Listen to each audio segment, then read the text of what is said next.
Hi everyone, welcome to this special edition of ICTBC, our Wichita Public Library online Facebook Live book discussion club.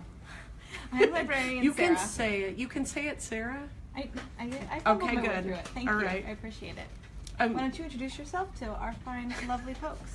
I'm librarian Racine, and it's good to see you today. Yes. Today, because of our adult winter reading program, which is, I brought the thing somewhere. Which is right here. Thank you. Read More, Live More. It's all about trying to experience many different lives and live through different characters. And we also have some nonfiction that we're going to talk about today too. But living through different lives in order to, I guess, see more of the world. Is that accurate? Read more, live more. Yeah. When you read more, it's like living another life. You're in another skin. You're in another head. And I will say that when you read more fiction, you're a more empathetic person, and we wholeheartedly advocate for empathy. Read more, live more. Okay, so what we've done is we've taken a selection of books that we're really excited to talk to you about, and we're just gonna recommend some books to you today. Well, and I almost think of this as like the QVC edition of ICTBC. So I wore my ring from my mother-in-law that's all blingy. Look at all these wonderful books we have.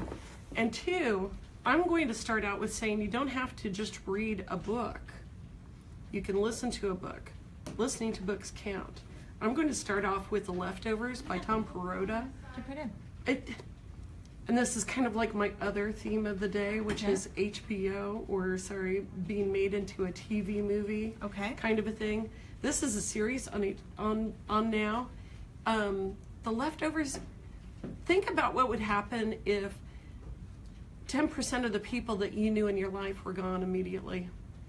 Like they got raptured? Were they raptured? Were they abducted by aliens? Oh, you just don't know. You don't know. Okay. Sorry. That's what the premise of this book is. People are gone. Family, friends, so neighbors. So Kevin is the mayor of this small town, and he's new to his job, and it's like, okay, now we have to pick up and go on. So is the world are more people going to disappear? What's going to happen in this uncertain time? His wife becomes completely unhinged, goes and joins a cult. Other people deal with it in their own ways. His daughter, who's like this straight A student, she goes to pot. There's, I love this, there's a prophet called Holy Wayne. Holy Wayne? Holy Wayne. Is he like, party on, Holy Wayne? Yeah. We need more Holy Waynes in our life, maybe. Anyways, Tom Kuroda, The Leftovers. Is it funny or is it scary? Well, and it's funny because I liked it. It was kind of like introspective. It was a little bit funny because he treats us with almost a gentle humor. It's a little bit sad because people are gone. My brother-in-law said that it was the most depressing series ever. So the book is not depressing, but so if you found the series that way, maybe you want to check out the book, The Leftovers. Great. And books on CD too. Yes, we have it in hardback and CD. So that's exciting. I guess, you know what, I'll start with my book series that was made into a TV show as well, The Magicians by Lev Grossman. So Lev Grossman wrote a trilogy about a teenager, Quentin Coldwater, who is kind of angsty. He's kind of a weirdo. He's fighting depression, and he's applying for college. So add Great it all combination. together. Yeah. And he's a bit obsessed with this children's series called Fillory, or it's about a place called Fillory, which is a magic land, very, very similar to like what we would call Narnia. And this whole book is peppered with references to Harry Potter, with references to Narnia, and I thought it was really funny. It's a dark humor, but it's definitely funnier than I think. I did see the first season of the show, and I think that they've done a really nice job with it. But they've changed some things, and I think the humor is kind of one of it. But you don't always, humor doesn't translate as well, I feel like, as plot and character analysis. But anyway, so Quentin finds himself through a random series of events at Breakbills University. So he's applying for Yale and finds himself at this magical university in upstate New York. And so he parties, he's finally feeling like he fits in. He's found people where they accept him for his weird, out of the box self. Except that with magic, one must exercise caution, or you could come face to face with the beast. Okay, so anyway, I feel like this is more of an like a dark, older Harry Potter, right? Harry Potter went to college. That's what this book is, and but it's funny.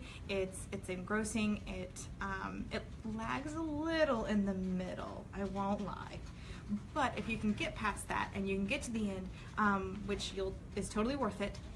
There's 2 more. So yeah, it's a really great series, and if you want to live the life of Quentin Coldwater, check this one out. He's a great character. I love that book. Did you read that one, that series? Mm-hmm. Yeah, it's very good. Well, and going along with that, okay, and that one's kind of escapism. This one's kind of escapism also. Okay. It's Big Little Lies by Leanne Moriarty. She's an Australian author who's really blown up recently. This book is about 3 women, and their moms, and their kids are in the same school. The first mom is Madeline, and she's the pretty 40-something mom, and she juggles her husband and a job and kids. And one of her kids is older. She's going through the teen years. There's angst there. The kid was born with the first husband, who has a new wife who's a yoga instructor.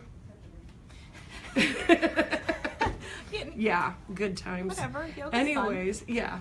So that's Madeline, and then there's Celeste, and she's the ethereal beauty, fabulously wealthy, beautiful house. She has twin boys who are devilish, quote unquote. Then there's the dark horse, and Jane is the one that she's much younger than the other 2 women. She's a single mom, and she's got secrets in her past. Dun dun dun. So, sorry, can I read a second?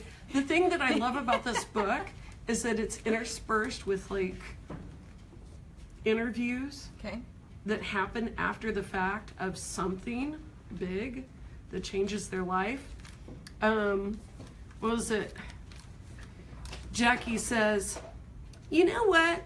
I see this as a feminist issue." And then they talk to Harper. "Who said it was a feminist issue? What the heck? I'll tell you where it started. It was the incident at the kindergarten orientation day." And then there's Graham. "My understanding was that it all goes back to the stay-at-home mums battling it out with the career mums. What do they call it? The mummy wars. My wife wasn't involved. She doesn't have time for that sort of thing."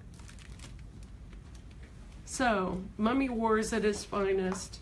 Big Little Lies. It's going to have Reese Witherspoon. Another main Nicole. for... Yeah. All right. Another movie. Steinfeld. What was her name? She was in the... I know who you're talking about, though. Haley Steinfeld. Yes. She was in The Descendants. Wonderful actress. She's going to be in it as well. Big Little Lies. I always like to read the book first before I watch the movies, and then critique the movie because it wasn't nearly as true to the book as I wanted it to be. That's kind of my... Well, and that's kind of the cool thing do. about... You can read it before you see it on HBO. Oh, it's going to be on HBO. Okay, well then that makes sense. Because they always do a lot better with TV series. Because I feel like with books, there's just so much there. I don't think it's going to be a TV series, so you need to read it now. All right, I better read it. Okay, fine. Okay. Okay, so I'm going to switch gears a little bit and go with a nonfiction book, which is also a graphic novel. This book actually just won a whole lot of awards at the American Library Association. Something that just happened? The midwinter Midwinter meeting. Is that all that it was?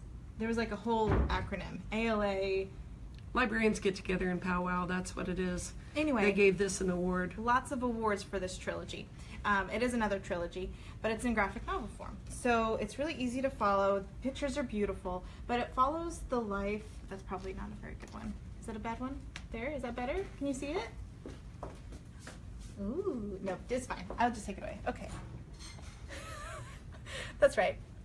We're very professional here, and we do things in a very high-tech, professional way.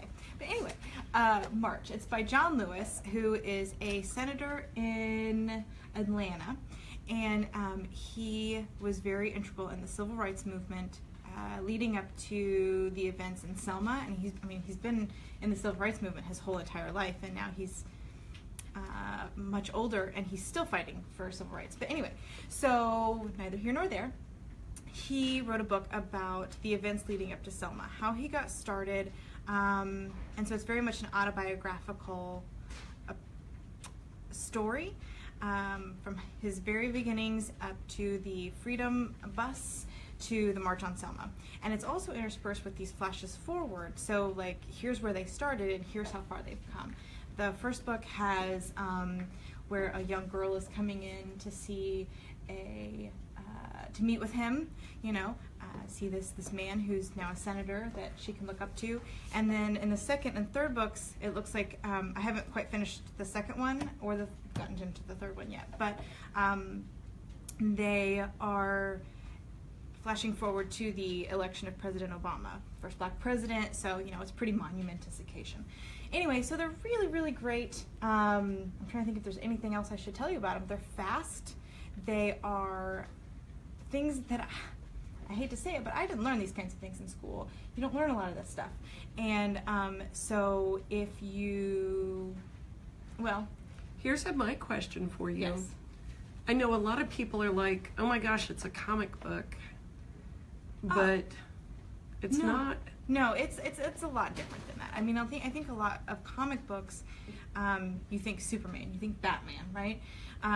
The whole genre of comic books has blown up and expanded, and now you can cover things like the civil rights movement in an autobiographical format in a comic book format. There was another book that I was going to talk about. It's called Fun Home by Bloodshell. Yeah. And I put it on there as a graphic novel for people who don't think that they would like a graphic novel. This sounds like one of those. It's absolutely titles. Yes, I would absolutely say that because it's super easy to follow, and the pictures will kind of pull you in. I will say that there's some violence, but if you know anything about the civil rights movement, you know that it was not always as peaceful as some people would have wanted it to be. So, take that word of caution. But it was great. And do we have a comment? We just have some people. Oh, watching along. fantastic! Hi. Oh, good. Well, we do sometimes give spoiler alerts, Teresa, in our regular book discussions. But since we're book talking, we want to leave some things for you to discover on your own. And looks like Stephanie also really liked Big Little Liar. Oh, yeah. Lies? Liars? Big Little Lies. Lies? Lies. So, great. Well, keep commenting along. We love to see it. And share with us what you're reading for your winter reading program. The first instance, you have to read 3 books and you get the first level of prizes. 3 more books, you get the next level of prizes. And then 3 more books, all within by March 12th. And you'll get entered into a drawing to be on a read poster, I think. Is that how that works? So definitely keep reading and let us know what you're reading in the comments. Okay. What's your third book? My third book is Hero of the Empire. Oh, I loved that book. It's The Boer War, A Daring Escape, and the Making of Winston Churchill. And it's by a Kansas author. Sorry, I've Candace Millard. Know it all. I listened to it. Candace Millard. And you wouldn't think that it would be. I'd never heard of the Boer Wars. Why were they fighting in Africa? This tells why. Tells the sparkling reasons why the British had to go to Africa and start a war. It tells about Winston Churchill, who thought that from a very young age he wanted to be the prime minister. And it was like, how do I make that happen? So he gets into the army. He serves in India. He serves in the Sudan to no effect. But then he goes down to Africa. In 1899, he has his valet in tow, and was it, I think like $30,000 or $3,000 worth of booze. Oh, I don't remember that. Oh my gosh, it was like, whoa, I want to go on a camp out with Winston. Yeah, he didn't really know what was going on. It wasn't roughing it when he went to war. Glamping. He was glamping. He was glamping. Before glamping was cool. But I loved this book because I didn't know about this period in Winston Churchill's life. I always think of this old man with the jowls who looks like a bulldog. We have nothing to fear but fear itself. He's jumping off of trains in this book. It was like, oh my gosh, he's going to lose his legs. Spoiler alert, he's still whole, but yeah, he did not lose his legs. He goes on to become the prime minister, but it's a really interesting little piece of time, and it's so well researched. She's one of those writers. I love it when nonfiction reads like fiction. Mm-hmm. When the writer can pull in sources. Like, she quotes a book on railway functioning in South Africa during this time. And it's a great part. It adds to the book. She did a wonderful job. I love it. I haven't been able to put it down. I listened to it on audiobook. Yeah. And the guy that reads it has this very soothing, like, British voice. And so, Winston Churchill comes from the Duke of Marlborough. Marlborough. They went to the Bois. And it was just really funny. Does he sound like Winston? I don't think so. No. But we have it was nothing to fear but fear. It was definitely very soothing to just like. Oh, that's cool. Well, and two. Sometimes I had no idea what was going on in the story, but I was just listening because it made me. It was very soothing. It's amazing how far you can get through a book on CD in your car. I only live 2.5 miles from work, and boom, I'm able to finish a book on CD in a week, 2 weeks. It depends on how long it is. So yeah. Anyways, books on CD count. You can get free downloads of audiobooks from the state library. Did you know that? I did know that, but I would love to sign you up for a Kansas State Library card if you haven't got one already. You just have to live in the state of Kansas. Oh, sorry. We're completely unrehearsed. No, it's okay. In fact. Anyways, you can come get a Kansas State Library card from either one of us or one of the other lovely library workers here at the Wichita Public Library or one of its branches. Teresa also says that she liked this book and that it was great to read to students to get them interested in history and how some things in the past are the same as today. So that's a great comment because it is a timeless story of a young man who's wanting to make a name for himself. How do you get fame? How do you get your start? And this is how he gets his start. Because he kind of was born with a silver spoon in his mouth, but he then had to fight then he for had it to prove himself. Yeah, he had to prove himself because he lost his first election, and so he was like, fine, I'll just go to the army and see what I can do. So anyway, it was a great book. I would also recommend that one. Okay, my last book, and I know we're running short on time, so we're gonna just bust right through it, but it's Girl Waits with Gun, which I picked because it was funny because in our promo video we made fun of all the books that have girl in the title. But really, there's some awesome ones out there. This is Girl Waits with Gun. It is the fictional account of Constance Kopp, who was the first female deputy sheriff in America. It's a really fun book that follows her story. She's got two sisters. They're somewhat older. They're unmarried. It's 1915.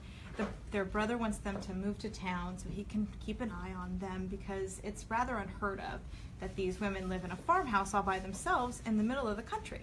Anyway, they get into a scuffle. Their horse and buggy gets run down by this sleazeball. And so then it's really funny, actually, at the beginning, because... Aren't there bricks through windows? And well, yes, but that all happens later. So Norma, the other sister, comes in and she like stands in front of the car. She's very imposing. she gives him a stern look, and so the guy at the sleazeball has to actually deal with these women because he'd rather just write them off. Oh, sure, I'll send you money. But they're like, nope. So Constance, she writes them letters. She goes to his office.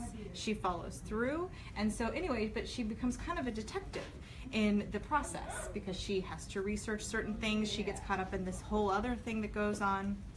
And the author, Amy Stewart, she found old newspaper clippings, and that's how she kind of built the story. So she has all of these old newspaper clippings, and she did research on Ancestry.com, which is a genealogical site. I didn't know that way. Yes, and so she's got this whole treasure trove of information, and then what she doesn't have, she pieces together and makes it up, as a good writer would do. But this is her first foray into fiction. She's done several nonfiction books, and I would say it's pretty much a winner. It was, I wanted it to be a little more action-packed because I guess I'm not as cozy as I want to be. But there is a second book, and it's just a lot of fun. It's feminist, it's exciting, it's go Constance Cop. And so anyway, you can go to Amy's website and actually read about it. She's got pictures of the sisters, and yeah, it's really good. Did you get to read this one? I saw it on Drunk History. Did you really? Yes. Oh my goodness, I'm gonna have to look that up because that sounds funny. The second book is Lady Cop Makes Trouble, which I think is pretty funny too. These are both titles ripped from headlines. Girl waits with gun, and then the subline is something about how she's annoyed at the gangsters or something like that. Because gangsters are so annoying. They are so annoying. And then the second headline is Lady Cop Makes Trouble, and I just think that's so funny. So anyway, Girl Waits with Gun. Okay. That's 6. Thank you. 6 wonderful books. 6 books you can choose from. And that will put you through your first 2 tiers of the challenge if you read all of these wonderful options.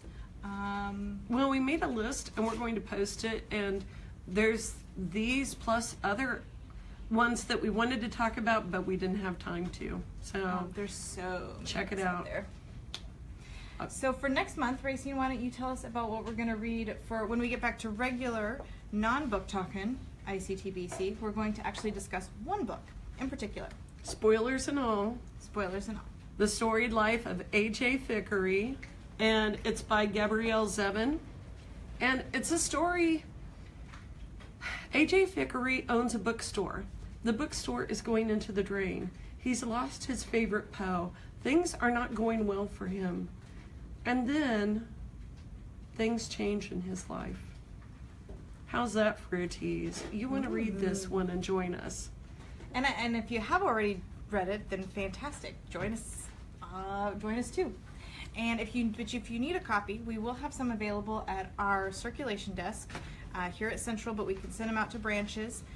So we have a lot of different ways for you to read it. And we'd love to have you join us. That's going to be in March. Do we have a date? Anybody? It'd be the 15th. 15th? Oh, good point. At 12:30. Same day. 12:30 over your lunch hour. Thank you so much, Librarian Sarah. You rock. Thank you, Racine. I can't wait to read some of these other books. The Leftovers and Big Little Lies. I already read that one, so I can't count it.